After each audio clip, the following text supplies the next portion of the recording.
48 तासांच्या नाट्यमय घडामोडीनंतर सामनातील वादग्रस्त व्यंगचित्राबाबत व्यंगचित्रकार श्रीनिवास प्रभुदेसाई यांनी दिलगिरी व्यक्त केली आहे।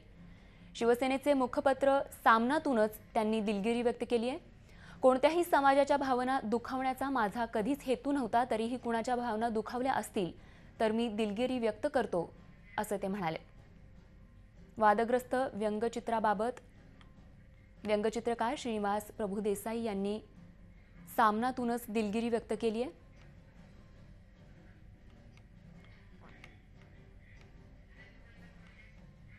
आणि या संदर्भात अधिक माहिती जाणून घेऊया। दिनेश दुकंडे आमचे प्रतिनिधी आपल्या सोबत आहेत। दिनेश, काय सांगाल या संदर्भात? एकूणच आता देसाई यांनी याबद्दल दिलगिरी व्यक्त केली आहे। खरं तर या वादग्रस्त व्यंगचित्रामुळे शिवसेना प्रत्येक क्षणाक्षणाला शिवसेनेच्या अडचणीत वाढ होत होती। गेल्या 48 तासांच्या ज्या नाट्यमय घडामोडींमधून ते स्पष्टही झालं होतं। मात्र डॅमेज कंट्रोल करणं शिवसेना आणि सामनाच्या हातात होतं। खरं तर वाद निर्माण झाल्यानंतरच जर ही दिलगिरी तातडीने व्यक्त झाली असती तर या वादाने कदाचित इतकं मोठं टोक गाठलंही नसतं।